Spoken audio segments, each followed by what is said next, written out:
Today is Offering Service Saturday at the Abbey. This happens once a month, and right now I'm looking at a very full dining room. I think there's at least 10 of our friends who have come up from Coeur d'Alene and Spokane, and it's a very joyous day for everyone.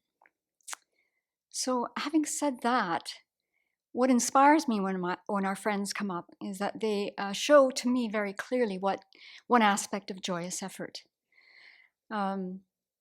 So you'd have to have joy in your mind to get up early on a Saturday and drive for at least 60 minutes or maybe 90 minutes to come to the Abbey. And then a lot of the activity on Offering Service Saturday involves going into the forest.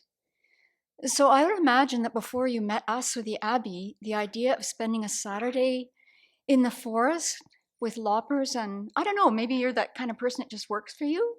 But I'm looking at my own mind, and until I came to the Abbey, I would not have chosen that as an activity to do on a Saturday. And I doubt very much if I would have had a joyful mind doing it just somewhere in the forest in Alberta. I'm quite sure I wouldn't. I would see it as a chore. But none of the people who come here and everyone that I'm looking at right now, none of you show that example. What I see is joyous effort. So a few weeks ago, Venerable Children was unpacking that very chapter, Joyous Effort, from Shantideva's Guide to the Bodhisattva Way of Life.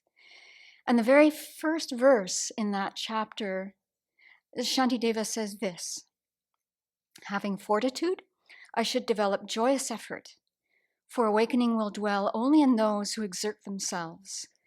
Just as there is no movement without wind, so merit does not occur without joyous effort. So what is joyous effort?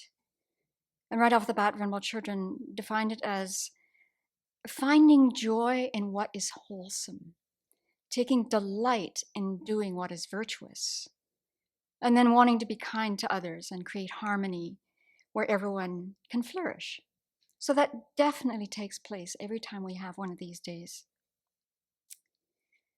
So a lot of the offering service activity in the forest, and it's not just the forest, but I'll focus on that just for a minute, can be quite physically demanding, as you know, and then we don't want to turn this experience into boot camp. You can choose the activity that best suits your body on that particular day. So it might be lopping, it might be limbing, it might be carrying split logs, it might be splitting logs, it might be putting limbs into a truck and then taking it down to a slash pile. And one of our new friends that we just met this morning, Todd, made an observation that I think we all are very familiar with. The great thing about working in the forest with a team of people is that within about 90 minutes or less, you can see the efforts, the products of your efforts. It looks different. It looks cleaner. There's space in the forest. There's light coming in, bringing light to areas that were formerly a little on the dark side. The stacks that are made, I've never seen such beautifully stacked piles of wood in my life. They've gotten better over the years, and now we're splitting the wood. It's magnificent, really. I'm just taken away by that physical view. And so it's not just offering service in the forest. You can choose to offer service in the garden. You might help us in the kitchen. And today we had a team of people helping Venerable Sepul rolling mantras. So they come in different sizes and shapes based on the length of the mantra, and these will eventually end up inside the central channels of the 3 Buddha statues that Peter Griffin has been making. And so that's another activity that you might choose to do while you're here, and that takes concentration. The day also includes lots of opportunities for conversations. It's not like we got our head down with our loppers and we're just working without taking a break. No bathroom breaks, no water breaks, just serious work. That's not what happens here. We have a chance to connect with people. We make new friends. We can talk about the Dharma if that's up for people.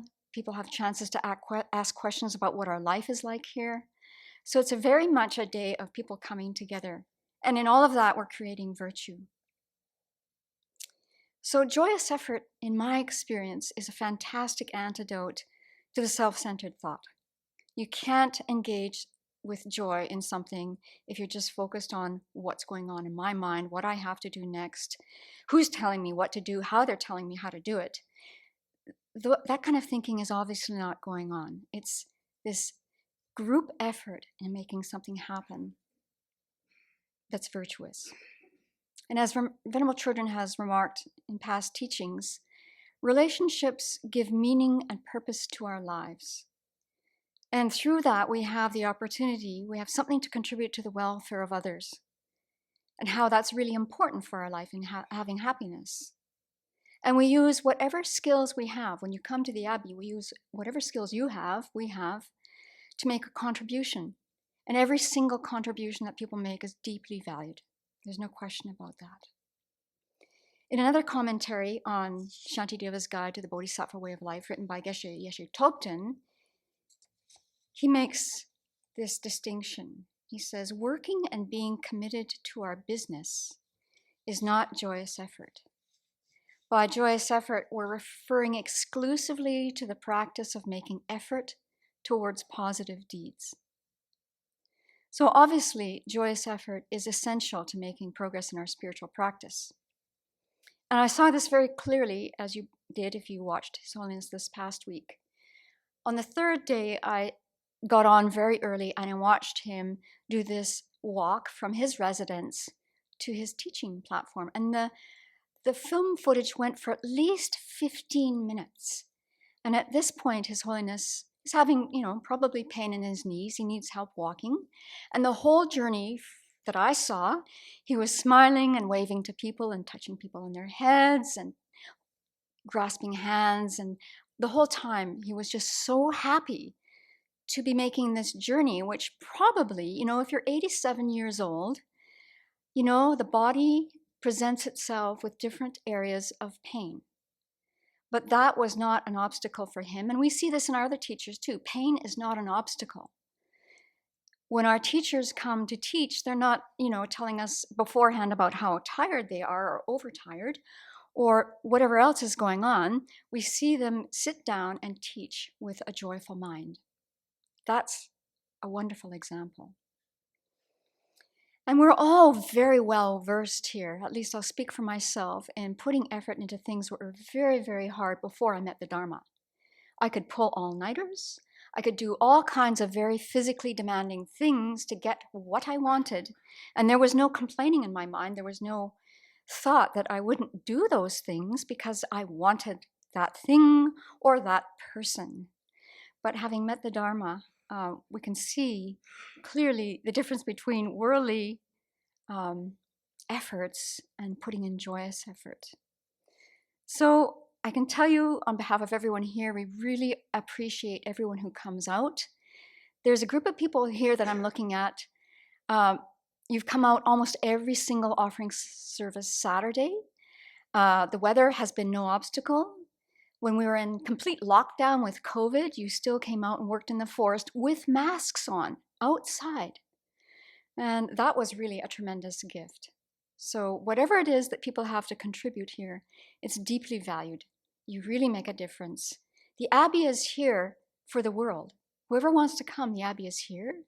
And so you're helping us make this whole experiment in the Wild West possible so that people can come and learn the Dharma, people can feel safe, people can make new friends, people can discuss what's going on in their lives and get a perspective that's maybe a Dharma perspective. So in closing, I'll use a quote from Geshe Yeshe Tobten again.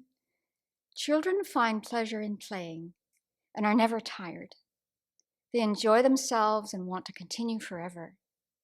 Likewise, we should be delighted in performing virtuous deeds and never have enough of them.